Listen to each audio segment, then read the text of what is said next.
सर्पाधिराजा कमठारितो ये ध्यानस्थिता शिवफणा विताने यस्योपसर्गं निर्वर्तयत्तं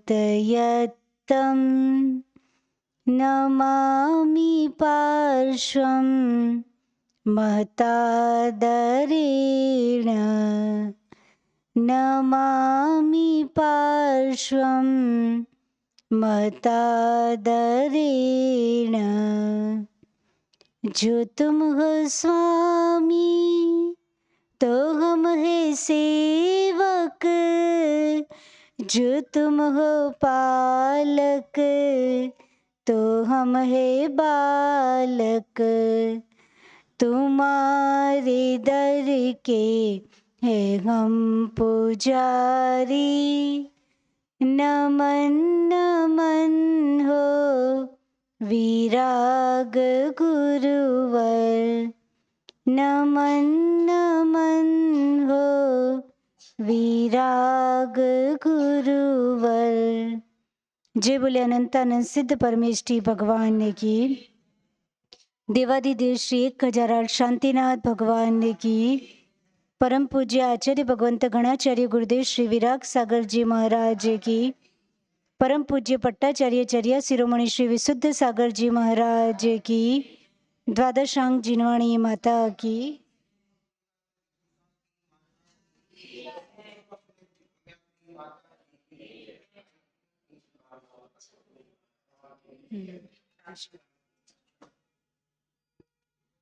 अपन ने कल देखा था कि हनुमान रावण के पास जाता है और रावण को समझाता है, पर रावण सुनने को तैयार नहीं था। रावण ने हनुमान को इंद्रजीत को बोल करके बांध देने का आदेश दे दिया। इंद्रजीत ने बांध लिया, पर हनुमान ने वो बंधन तोड़ दिया क्योंकि वो शक्तिशाली था, और रावण के जो महल थे उन सबको तहस नहस करके वो चला गया।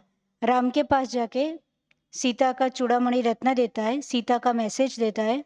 राम बहुत खुश होते हैं, और उसके बाद कहा गया कि रावण मानने वालों में से नहीं है, युद्ध ही हमारे लिए ऑप्शन है। तो लक्ष्मण और सबने बोला कि युद्ध के लिए तैयार हो।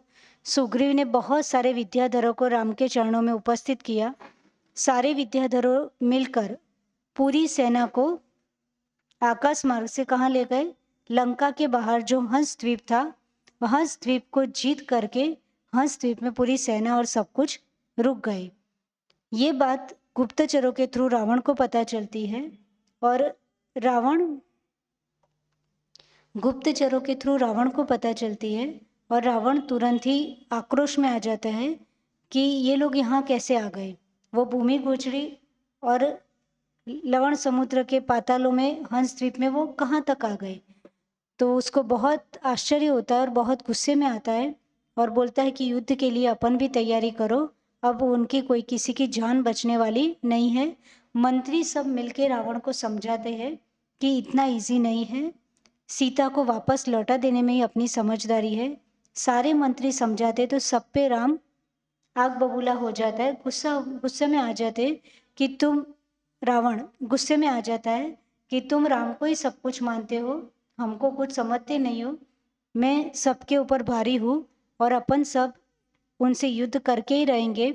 इतने में विभीषण डायरेक्ट रावण को ना कहते हुए इंद्रजीत यानी रावण के बेटे को कहता है कि तेरे पापा गलत काम कर रहे, सीता को नहीं लाए हैं लंका में, विनाश को लेके आए हैं, और उनको राज्य दे देने में ही यानी सीता को दे देने में ही अपने राज्य की भलाई है, यानी लंका की भलाई है। बाकी पूरी लंका और अपन सभी का विनाश हो जाएगा, उसमें कोई दोष नहीं उनको दे दे। तो इंद्रजीत चिल्लाता है विभीषण पर, जबकि उसके चाचा है बड़े, तो भी विभीषण पे चिल्लाता इंद्रजीत कि तुम कौन हो बीच में बोलने वाले, तुमसे पूछा किसने और तुमको अधिकार दिया किसने, तुम्हें क्या प्रयोजन है? तुम्हें बहुत डर लग रहा है तो तुम घर में बैठे रहो, युद्ध लड़ने मत आना, पर तुम्हें कोई भी ज्ञान देने की ज़रूरत नहीं है। इतना सब बोल देता है। विभीषण बोलता है कि तुम अभी छोटे हो, तुम कुछ भी नहीं समझते हो। पूरी लंका लक्ष्मण के बाणों से नष्ट हो जाएगी, फिर क्या बचेगा? तुम सब ये सब करके विपत्ति को ही इनविटेशन दे रहे हो, तो अभी भी समय है, सीता को लौटा दीजिए। पर ये सब चल रहा था, ये सब रावण सुन रहा था कि विभीषण वहाँ का पक्ष ले रहा है।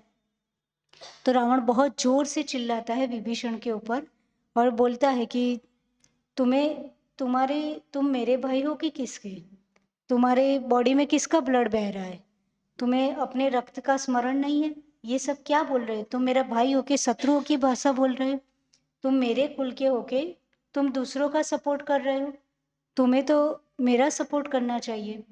तब विभीषण बहुत अच्छे शब्दों में रावण को बोलते हैं कि आप बहुत बुद्धिमान हो, आप बहुत चतुर हो। ऐसे सीधा कटाक्ष नहीं करता हुआ पहले उसकी तारीफ करता है कि आप बहुत बुद्धिमान हो, बहुत चतुर हो। आपकी कीर्ति पूरे 3 लोक में, कितनी निर्मल कीर्ति आपकी है, और एक स्त्री के चक्कर में आपकी कीर्ति धूमिल हो जाएगी। इसलिए आप छोड़ दीजिए और सीता को वापस दे दीजिए, उसमें अपना कुछ नीचा दिखेगा नहीं। और राम बहुत अच्छे हैं, सीता वापस आ गई तो उनको लंका से कोई प्रयोजन नहीं है। सिर्फ सीता चली गई, वो तो वापस चले जाएंगे। बहुत समझाया पर रावण चिल्ला बैठा कि तुम मुझे ज्ञान दे रहे हो, अब तुम आगे एक भी शब्द बोले तो तुम्हारी जीवा काट लूंगा, यानी जीभ काट लूंगा, और तुम यहाँ जिंदा बचोगे नहीं। जब ऐसा बोला तो विभीषण की भी पेशेंस खत्म हो गई। विभीषण भी चिल्लाता है कि तुम मेरे से युद्ध करोगे तो मैं भी तुमसे युद्ध करूंगा। इतने में रावण तलवार निकाल लेता है। विभीषण बोले मेरे पास भले कुछ नहीं है, मैं तो महल का खंभा उठा के ही तुमसे लड़ाई करूंगा। उसने तलवार निकाली, विभीषण ने महल का एक खंभा उखाड़ लिया और युद्ध करने के लिए तैयार हो गए। वो आमने सामने आ गए थे, इतनी बात बढ़ गई। पर मंत्री समझदार थे, उन्होंने दोनों भाई राम और सीता और राम और रावण का युद्ध तो दूर की बात है, यहाँ तो पहले 2 भाई लड़ पड़े तो, और एक दूसरे को मारने तैयार हो गए थे। मंत्रियों ने कैसे कैसे करके उन दोनों भाइयों को एक दूसरे से अलग किया, रोक दिया। और विभीषण बहुत अपमानित होकर, उसको खराब लगा कि मैं तो अच्छे के लिए बोल रहा था और रावण मुझे ही मारने के लिए, जान से मारने के लिए तैयार हो गया। एक तो गलत काम कर रहा है, पूरी लंका उसके कारण खतरे में आ चुकी है। राम पूरी सेना के साथ लंका की ओर आगे बढ़ रहे हैं और ये कुछ समझने को तैयार नहीं है। वो सीधा अपने महल में जाता है, उसकी पत्नी पूछती है क्या हुआ, वो पूरी बात बताता है। तो उसने यही डिस्कशन में यही आउटपुट आया कि ऐसी नगरी में रहने से कोई फायदा नहीं है, क्योंकि रावण के साथ रहेंगे तो युद्ध में हमें उसको सपोर्ट करना पड़ेगा। उससे अच्छा है उन्होंने लंका छोड़ दी और राम के पास हंस द्वीप के लिए आगे बढ़ गए। वहाँ एक दूत जो बुद्धिमान था उसको भेजा। दूत ने राम को बोला, और राम पहले 2-3 मंत्री थे, उसमें से एक को डाउट हुआ कि ऐसा ना हो कि रावण की चाल हो, और उसने चाल चल के विभीषण को अच्छा बना के अपने सामने रिप्रेजेंट किया हो। फिर किसी ने बोला कि नहीं, विभीषण बहुत धार्मिक है, वो ऐसा नहीं करे, ऐसा है, धर्मनिष्ठ है, धर्म प्रिय है। राम ऐसा बोले कि वो कैसा भी हो मुझे नहीं पता, पर मेरा धर्म है कि शरणागत की रक्षा करना, यानी जो भी शरण में आया है मैं उसकी रक्षा करूंगा। तो हनुमान तुम जाके विभीषण को ससम्मान ले आओ। विभीषण अपने परिवार सहित लंका छोड़ के आ गया था और उसने आके बोला कि लंका में मेरे साथ ऐसा ऐसा हुआ, मेरे भाई ने मेरे साथ ऐसा किया, और मैं धर्म का ही पक्ष रख लेता हूँ। मैं शपथ लेता हूँ कि मैं कभी भी आपके साथ छल कपट नहीं करूँगा, आपका सपोर्ट करूँगा, आप मुझे शरण दे दीजिए। और राम ने उसको गले लगा दिया। बहुत उत्सव मनाया गया कि शत्रु का भाई अपनी पार्टी में आ जाए तो कैसा लगे। तो सब बहुत खुश हुए और उसके बाद पूरी स्ट्रेटजी डिसाइड हुई कि किस तरह से हमको युद्ध करना है। तो उसके लिए युद्ध की तैयारियां हो गई। अब वहाँ रावण को भी पता चल गया कि विभीषण ने लंका छोड़ दी है और वो राम के ग्रुप में चला गया है। उसको बहुत आघात लगा कि मेरा भाई होके मेरे शत्रु पक्ष में जाना, यानी उसको सब कुछ पता होता है कि रावण के प्लस क्या है, रावण के माइनस पॉइंट कौन से है, लंका कैसी है, चप्पा चप्पा उसको पता होता है। उसको बहुत आघात लगा पर वो कर क्या सकता है, क्योंकि उसने गुस्से में भाई से भी बिगाड़ ली थी। गुस्सा और अभिमान में उसने भाई से भी झगड़ा कर लिया था, मारने के लिए तैयार, तो भाई चला गया। अब क्या होगा, तो अब दूसरे दिन सब लोग, इतने सारे लोग मिल गए, विभीषण और आ गया, इतने सारे विद्याधर थे, हनुमान थे, राम लक्ष्मण और इतनी बड़ी सेना, सभी विद्याधर अपनी अपनी सेना के साथ तैयार थे। तो फिर अब क्या होगा, तो सबने बोला कि अपन लंका की ओर आगे बढ़ते हैं और युद्ध के लिए तैयार हो जाते हैं। तो फिर दूसरे ही दिन, अब ये, हाँ हाँ, यानी वो तो सब विद्याधर थे, इसलिए अब इनको जमीन पे चलना नहीं था, सब काम आकाश मार्ग से ही होगा। तो आकाश मार्ग से पूरी सेना सब कुछ हंस द्वीप से लंका के बिल्कुल रणभूमि पर पहुंच गई। और बहुत खतरनाक वर्णन है पद्म पुराण में, यानी युद्ध का इतना इतना लंबा चौड़ा वर्णन है कि अपन पढ़ते पढ़ते अपने रोंगटे कांप जाए कि कैसा भयंकर युद्ध होगा। यानी वो युद्ध तो कितना खतरनाक होगा, लिखने वाले ने सुना हुआ है जिनेंद्र भगवान से, उसमें से कितना अपने पास आता और उसके बाद कितना याद रहता और उसके बाद कितना लिखा जाता। क्योंकि जितना हम सुनते हैं उससे बहुत कम हमको याद रहता है, और जब लिखने बैठते हैं तो जितना याद है उससे भी हम इतना 100% कभी भी लिख नहीं पाते।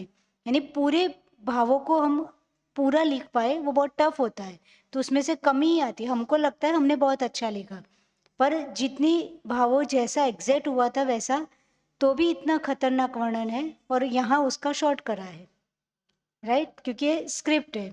तो उसको अपन पढ़ते हैं। तो अगले दिन रणभूमि जाग उठी, क्योंकि अब सर ऐसा डायलॉग आएगा कि इसने ये शस्त्र फेंका तो सामने वाले ने ये शस्त्र फेंका। तो अगले दिन रणभूमि जाग उठी, पराक्रम से भरे वीरों ने कवच बांधा, सबने अपने अपने कवच पहन लिए, शस्त्र उठाए, आकाश वानर सेना से भर गया, पूरे विद्याधर थे ना उससे भर गया। शंख दुंदुभी हाथियों की गर्जना और घोड़ों की टापे, यानी सारे सारे शंख बजता है, दुंदुभी बाजे बजाते, कि ये अनाउंसमेंट है, अनाउंसमेंट है कि सबका सबका माइंड प्रिपेयर होता है। जैसे म्यूजिक बजता है तो भक्ति के लिए व्यक्ति तैयार हो जाता है, उसके भाव बन जाते हैं।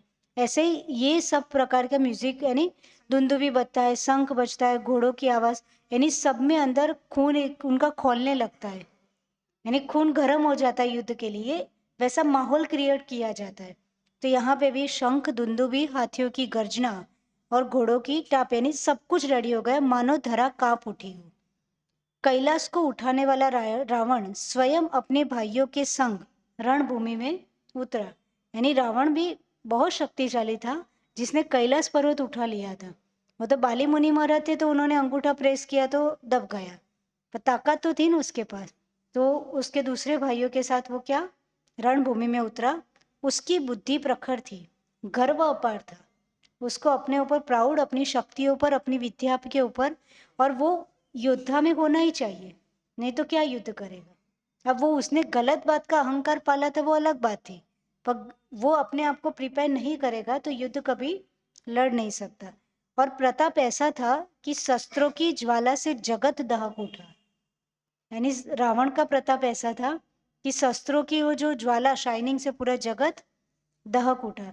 यानी जितना पद्म पुराण में डिस्क्राइब किया है उसको छोटा छोटा करके इम्पोर्टेंट इम्पोर्टेंट व्यक्ति को समझ में आ जाए और वो पढ़ते पढ़ते बोर भी ना हो जाए, क्योंकि इतना लंबा होता है व्यक्ति एक समय के बाद गिव अप कर देता है। तो थोड़ा थोड़ा रावण रावण बोलता है, आज लंका का स्वामी स्वयं रणभूमि में उतरा है, देवताओं की तरह शोभायमान मेरी सेना, यानी उसकी सेना भी कैसी थी, देवताओं की तरह, सागरों की लहरों से उमड़ रही है, यानी सागर सागर में लहरें कैसे उमड़ती है वैसे उसकी सेना उमड़ रही है। यानी इतनी सारी सेना है उसकी कि जैसे सागरों में लहरें कैसे उछल लेती है, ऐसे उसकी सेना चारों ओर से उमड़ रही है। वानरों तुम्हारा नाश आज निश्चित है, यानी वो बोलता है कि आज तुम्हारा नाश निश्चित है। फिर नरेशन यानी पीछे जो बोलता है वो, सैनिकों में रक्त ज्वाला दौड़ गई, घोड़े हाथी रथ आमने सामने आ गए, यानी इधर के और इधर के, राम की साइड के और रावण की साइड के। महाधीर वीरों की आंखों में केवल एक प्यास थी, यानी दोनों साइड सिर्फ एक ही प्यास थी, युद्ध, मृत्यु और विजय। यानी हमें युद्ध करना है, सामने वाले को मारना है और विजय प्राप्त करना है। बस ये 3 शब्द उनके दिमाग में थे, युद्ध, मृत्यु और विजय।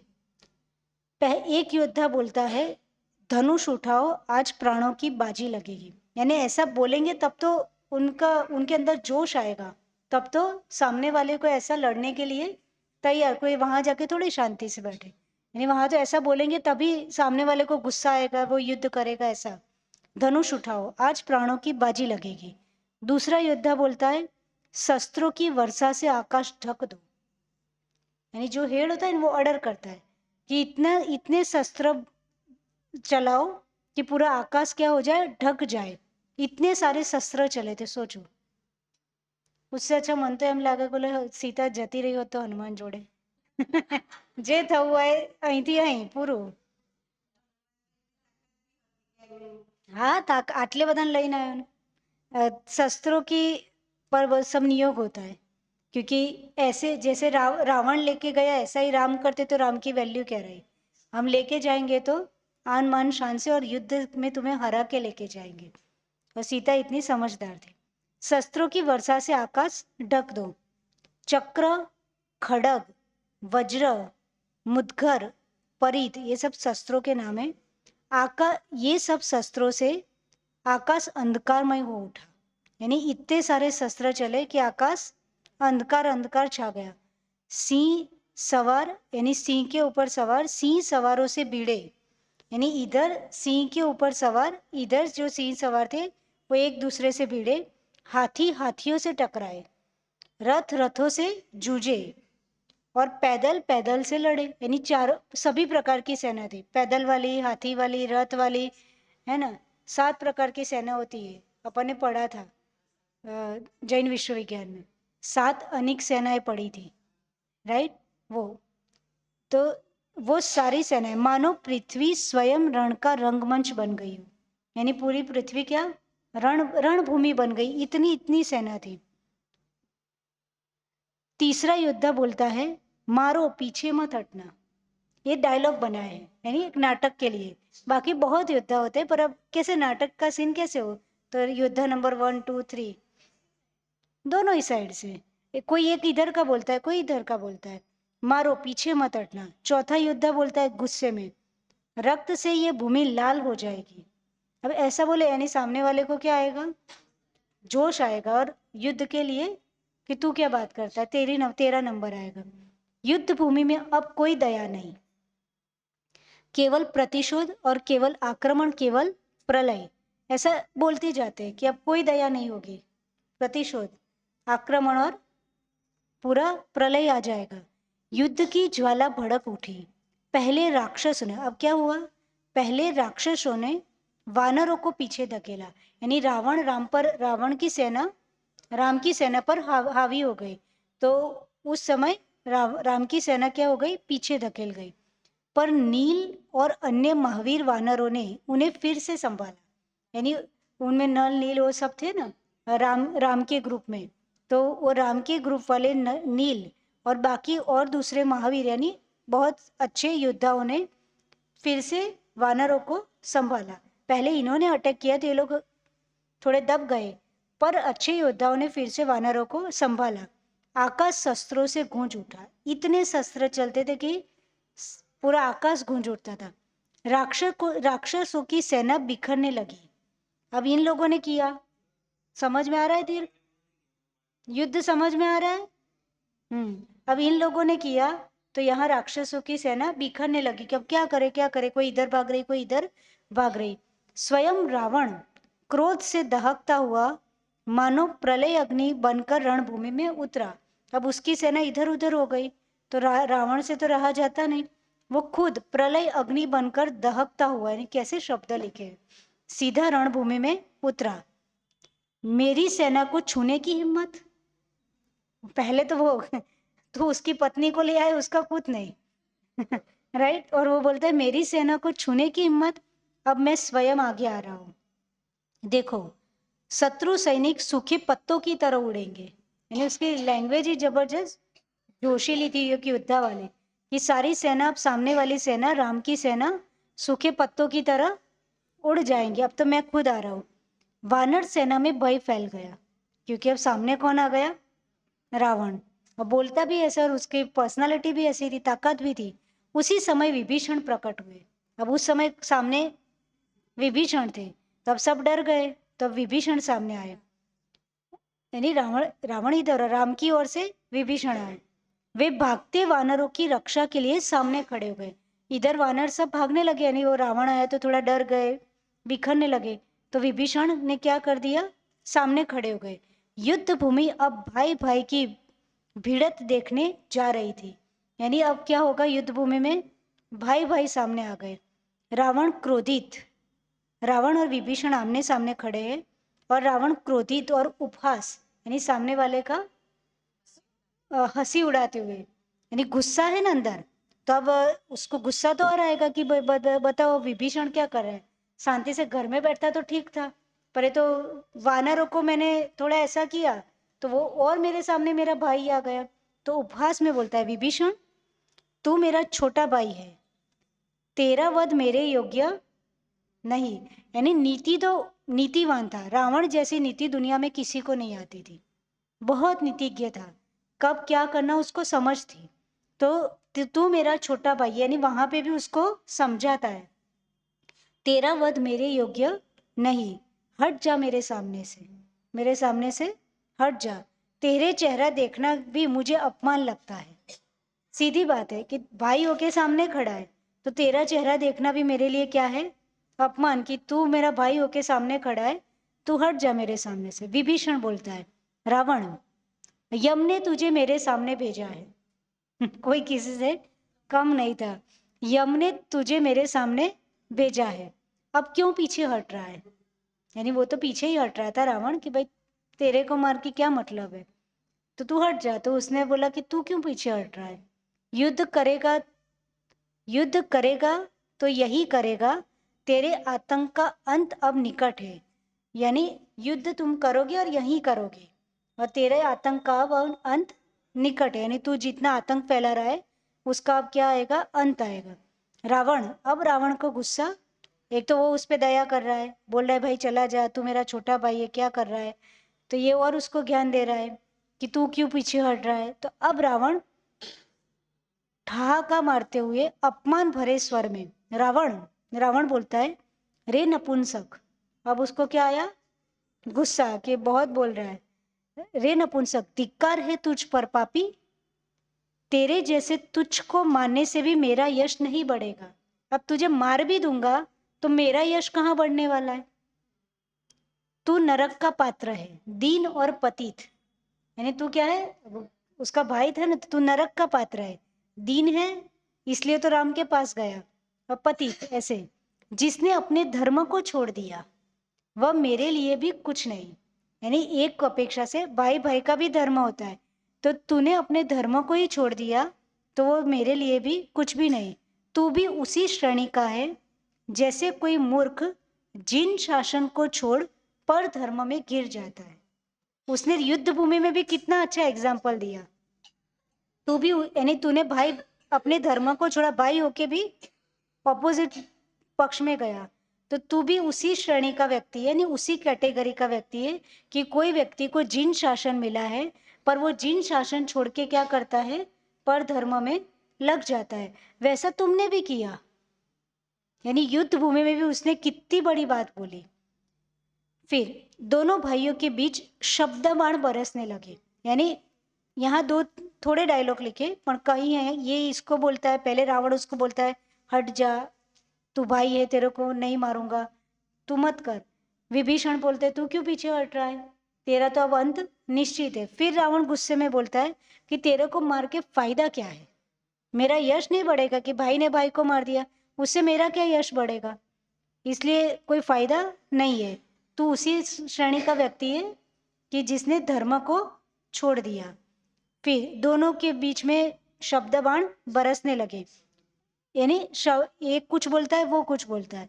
एक और रावण का अहंकार और अपमान, यानी रावण को अपमान तो फील हो ही रहा था कि मेरा ही भाई होकर ऑपोजिट में खड़ा है, और उसका अहंकार भी था।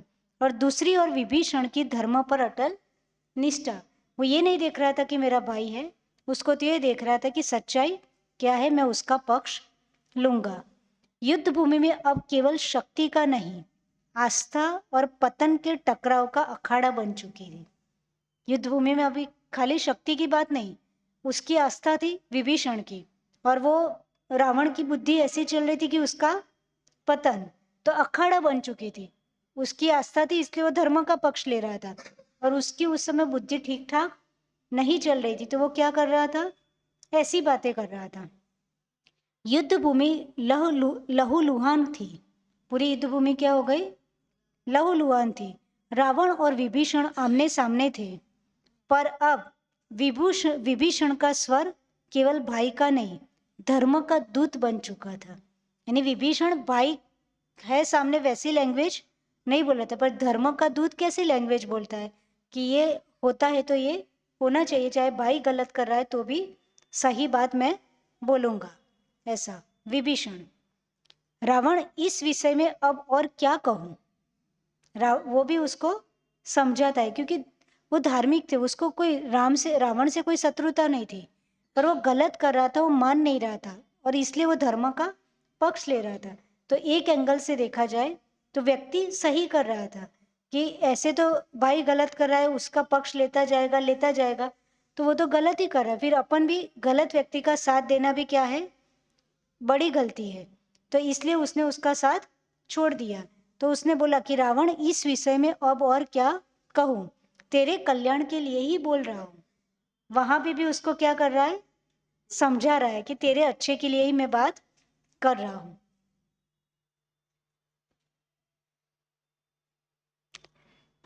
राम से मित्रता कर, सीता को लौटा दे, क्या बोला, वहां भी बोल रहा है कि राम से मित्रता कर और सीता को लौटा दे। अहंकार छोड़, एक स्त्री के कारण अपने वंश को कलंकित मत कर। यदि मृत्यु ही तुझे प्रिय है तो तेरी जीत ठीक है, क्या बोला, यदि तुम्हें मरना ही है तो तेरी जीत ठीक है, क्योंकि इस मोह सागर को पार करना बलवानों के लिए भी कठिन है। यानी मोह रूपी समुद्र, मोह ही हुआ ना सीता से, राइट, तो मोह सागर को पार करना बलवानों के लिए भी कठिन है। तू कितना भी शक्तिशाली है, पर मोह के चंगुल में फंसा है तो तुम उससे बाहर आ सकते नहीं। यानी तुम्हारी सारी क्वालिटी एक साइड, और एक साइड तुम्हारा अटैचमेंट, उसने सबको क्या कर दिया, धूमिल कर दिया। तो यही बोला कि कितना अच्छा डायलॉग है कि इस मोह सागर को पार करना, यानी मोह रूपी समुद्र को पार करना बलवानों के लिए भी कठिन है। वैसे जो बहुत अच्छा स्विमर होता है वो यहाँ से यहाँ समुद्र को क्रॉस कर देता है, पर मोह रूपी समुद्र को पार करने के लिए बलवान नहीं चाहिए, राइट, इंद्रिय विजय ही चाहिए। तो मोह रूपी सागर को पार करना बलवानों के लिए भी क्या है, कठिन है। विभीषण की वाणी धर्म से भरी हुई थी और रावण का हृदय विष से भरा हुआ था, पॉइजन। उसने तीव्र क्रोध से बाण उठाया, बहुत तुमने ज्ञान दे दिया। उसने तीव्र क्रोध से क्या उठाया, बाण उठाया। रावण, बस अब और उपदेश मत दे। रावण क्या बोला विभीषण को कि और उपदेश मत दे, धोखेबाज, तेरे लिए अब केवल मृत्यु है। क्या बोला, तेरे लिए अब सिर्फ धोखेबाज। उसको गुस्सा उसी बात का था ज्यादा कि तू भाई होके सामने खड़ा है, अब तेरे लिए सामने सिर्फ मृत्यु है। बाण छूटा, रणभूमि में गड़गड़ाहट गूंजी। रावण ने क्या करा, बाण छोड़ा। सबसे पहले रावण ने छोड़ा। रणभूमि में गड़गड़ाहट गूंजी। राजा और सेनाएं भय फैलाने वाली युद्ध में कूद पड़ी। यानी यहाँ के दूसरे राजा है और वहाँ के उसके भाई और दूसरे राजा है, वो सब क्या हुआ, यहाँ रावण और विभीषण सामने, और वहाँ सब सेना एक दूसरे के सामने आ गई। पर विभीषण रुके नहीं, उन्होंने चमकते बाण से रावण की ध्वजा चीर डाली। क्या किया, सबसे पहले एक चमकता हुआ बाण छोड़ा और सबसे पहले रावण की क्या कर दी, ध्वजा को फाड़ दी। यानी कोई भी जगह की शान वहां की ध्वजा होती है, जैसे अपना देश है तो देश का झंडा ही सबसे बड़ी चीज है। यानी इंडिया पाकिस्तान बॉर्डर है तो वह जैसे जीत हार होती है तो जिसकी जीत होती है वो सबसे पहले अपना झंडा ही तो कर, यानी झंडा लग गया उसका मतलब क्या हो गया कि ये एरिया हमारा है अथवा हम जीत गए। तो सबसे पहले विभीषण ने क्या किया, रावण की ध्वजा चीर डाली। विभीषण देख, विभीषण बोला देख रावण, तेरा अभिमान का प्रतीक गिर चुका। यानी ये नीति है कैसे काम करना, क्योंकि ध्वजा गिरती है तो उससे समझ में आता है वो अपशुकन है।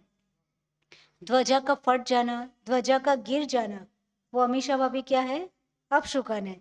तो रावण की ध्वजा चिर गई तो उसको समझ में आ ही जाता है, वो इतना बुद्धि वाला है कि ये बहुत बड़ा अपशुकन है। और विभीषण ने बुद्धि से काम करके सबसे पहले उसकी ध्वजा को गिरा दिया। रावण तिल मिला उठा, क्रोध से उसकी आंखें अंगारे बन गई। उसने तीक्ष्ण बाण चलाकर विभीषण का धनुष तोड़ दिया कि तूने तेरे धनुष से मेरी ध्वजा तोड़ी।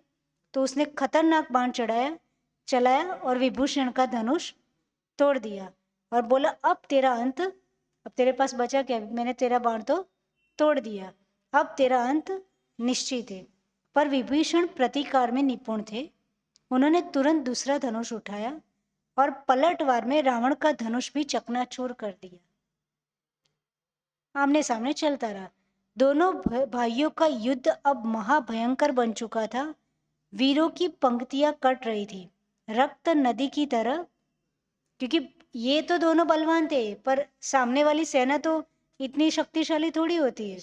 तो वो तो सब मारे, कहीं इधर के मर रहे कहीं उधर के मर रहे, तो वहां तो रक्त की नदियां बह गई थी। वो तो अभी बड़े लोग लास्ट में आते, हीरो की एंट्री लास्ट में होती। वो देखते रहते हैं, वो जल्दी जब सब चीजें बिगड़ जाती है तभी वो आते। वीरों की पंक्तियां कट रही थी, रक्त नदी की तरह बह रहा था। इस बीच क्या हुआ वो अपन कल देखते हैं। अजी अभी आएगी आएगी, अभी ये फाइनल युद्ध नहीं है, अभी तो आएगा।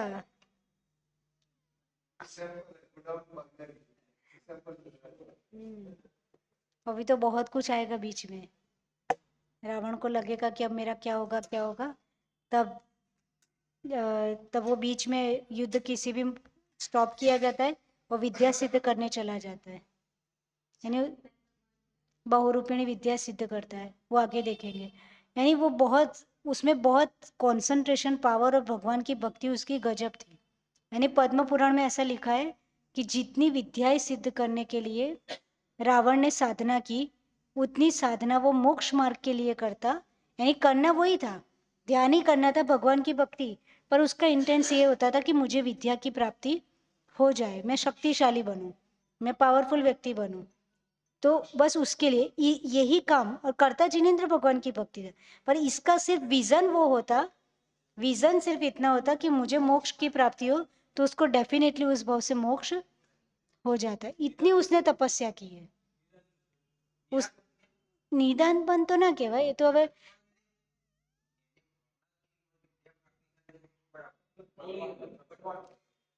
निदान नहीं कहलाता। निदान तो जो आगामी चीजों के लिए के, वो तो उसको तो युद्ध लड़ना है तो वो अकेला नहीं करता था, सब करता था। राम लक्ष्मण सभी करते थे साधना, ऐसे उनके पास थोड़ी चीजें आती थी, किए बिना उनके पास भी कुछ नहीं आया। ठीक है उनका पुण्य तेज था, शरीर का सहनन अच्छा होता है, वो पुरुषार्थ तो सब ये विद्याधर होते हैं, उनको कुल पक्ष से और जाति पक्ष से विद्याएं मिलती है। यानी माता पिता की जो विद्याएं होती है तो विद्याधर यानी उनको कैरी फॉरवर्ड होती है बहुत सारी। पर वो लोग नदी किनारे पर्वत, अपन जैन विश्वविद्यालय में पढ़ा था न, कितनी सारी जगह पे बैठ के दूसरी विद्याएं सिद्ध करते हैं। तो वो तो करता है, जैसे आप अलग अलग जगह से पैसे कमाते हो कि नहीं जीवन जीने के लिए, तो वो उनकी पावर थी। राइट, आपने जैसे मनी को पावर कि भाई अपन यहाँ से कमाओ वहां से कमाओ, तो वो उस समय व्यक्ति बड़ा कैसे माना जाता था, तो ऐसे माना जाता होगा कि भाई किसके पास कितनी पावर है। अब क्योंकि उनको तो राजाओं से लड़ना होता था ना, युद्ध होते थे, तो अब उस समय ठीक है उनके पास तो वैभव था ही, पर उसको प्रोटेक्ट करने के लिए तो विद्या चाहिए ना।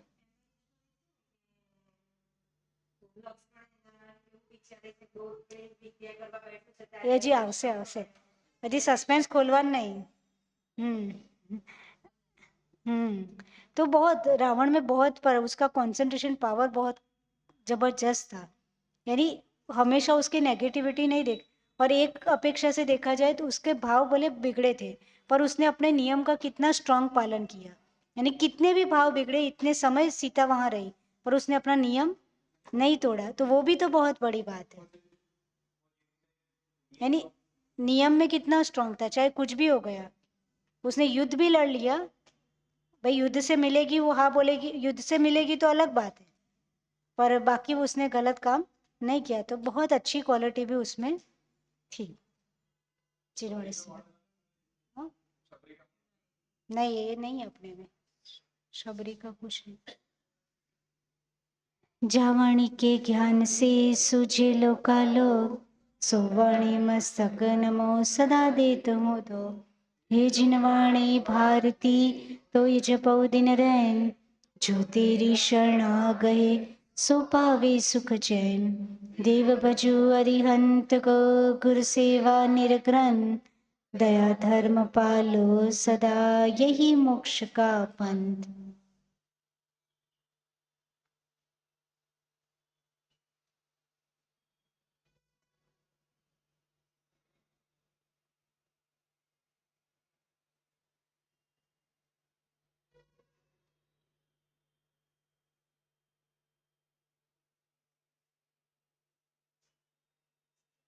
जय बोले द्वादशम चिड़वड़ी माता की।